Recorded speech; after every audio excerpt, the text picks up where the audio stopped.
Welcome back to another episode of Teachers in Transition, the podcast and the YouTube channel. My name is Kitty Boitnott. I am the owner of Boitnott Coaching and the founder of Teachers in Transition.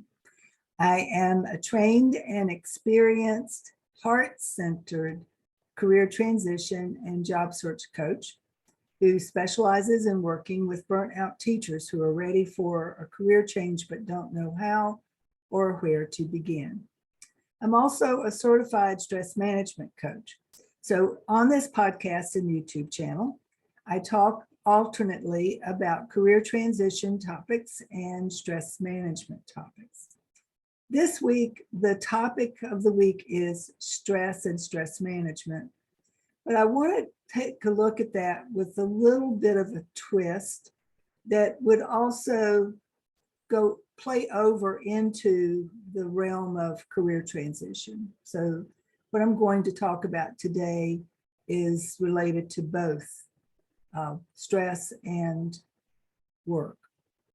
And that topic is the importance of passion and purpose in your life and in your work. I have been doing a series for the last few weeks, and if you happen to already be on my newsletter list, my email list, you are receiving those messages about passion, about purpose, how to find them, how to identify them.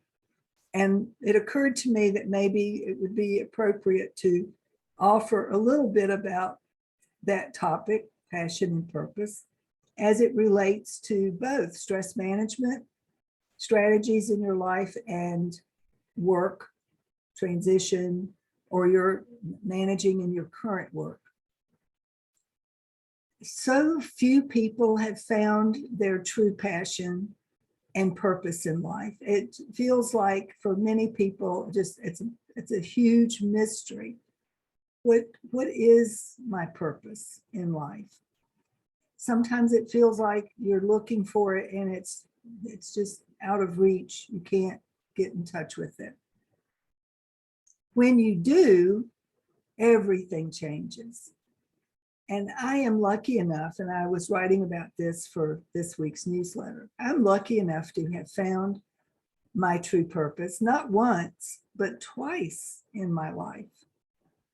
I was originally an elementary school librarian, and when I first got out of college and started looking for work, I had thought I wanted to be a high school English teacher.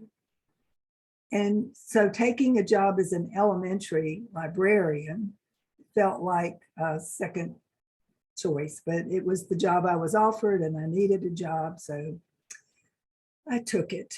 And in the next couple of years, what I discovered was that I was perfect, temperamentally, dispositionally, in every way, perfect for being a librarian.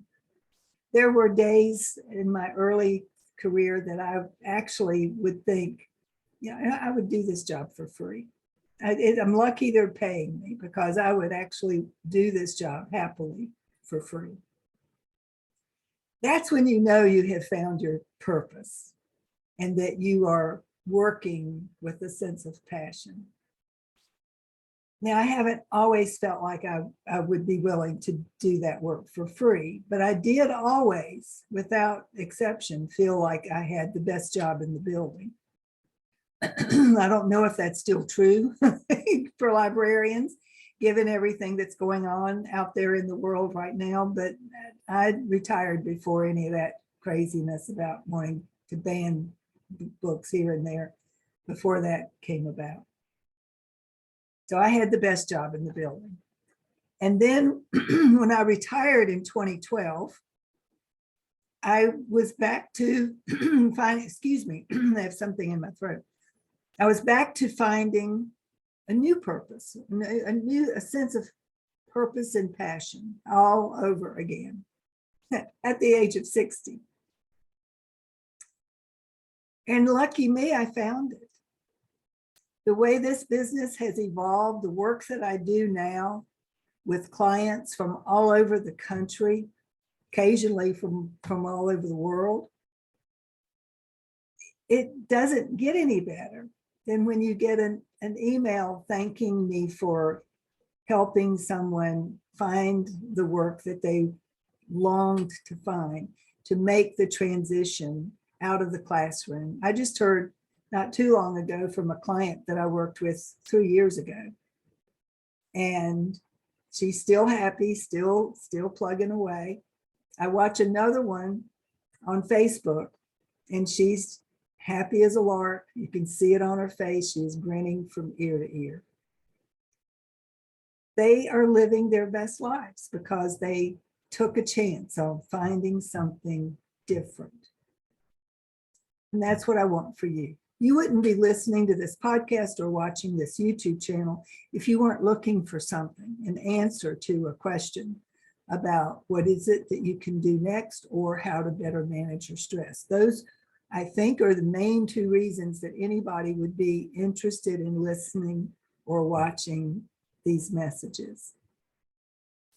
So today I want to offer that to find your purpose and passion is where you begin, both in your job search and in better managing your stress. Because if you are working in a job that feels fulfilling, you are naturally going to feel less stress, less anxiety. You are naturally going to feel that you are in alignment with your work, and feeling in alignment with your work brings about a happy career life. And that's what I want for you. Having a passion and purpose also impacts your health in a positive way. But when you feel like you're out of touch with passion or purpose, it can lead to all kinds of unhappiness, uncertainties, feeling like you're missing out on something, feeling like you're going through the motions of your life without really feeling fulfilled. And that's no way to live. And unfortunately, I think too many people are settling for that, settling for going through the motions because, you know, a job that they can find, whether it's in alignment with their purpose and passion or not, if it pays the bills, you know, you got to keep a roof over your head. You've got to keep groceries on the table. You've got to keep gas in the car. And Lord knows everything has gotten more expensive recently. So you have to do what you have to do to make a living. But I want for my clients to be able to make more than just a living and to make a life for themselves that feels rich, that feels like they're headed in the right direction, that allows them to set goals that they can achieve, that they can be proud of. And once you have found your passion, your purpose, everything else seems to fall into place. Your relationships improve. Your health certainly improves because you're not experiencing the tension of being unhappy at work all the time. And everything improves and feels better. So that's what I want for you. And if you're interested in checking out the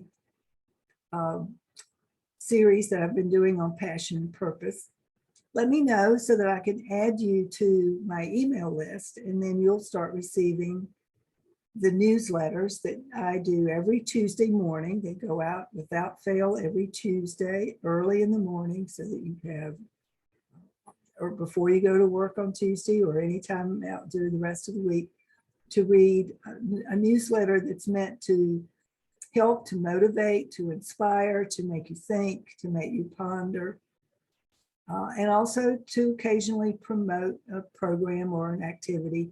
For example, I am also doing a webinar workshop next Thursday night, May 5th at 7 p.m. Eastern, on the topic of how to find your passion and purpose. And I'm going to be offering 7 specific ways that you can identify at last your passion and your purpose. I hope that if you're interested, if this topic is resonating for you, if you feel like you're struggling to find your passion and purpose, Or maybe you know your passion, but you haven't found your purpose, or vice versa. Sign up and go to the link that's in the show notes to register for the free webinar workshop that I'll be offering next Thursday, May 5th, 2022 at 7 p.m. Eastern. Adjust for time differences accordingly.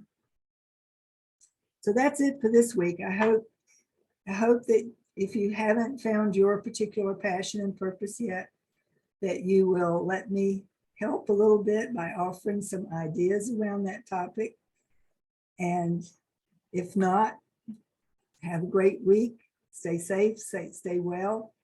But do email me if you have any questions. Do review this podcast and leave a comment so that other people can find it if you have found any of this podcast or any of the ones before helpful. That's it for today. Have a wonderful week. See you next week.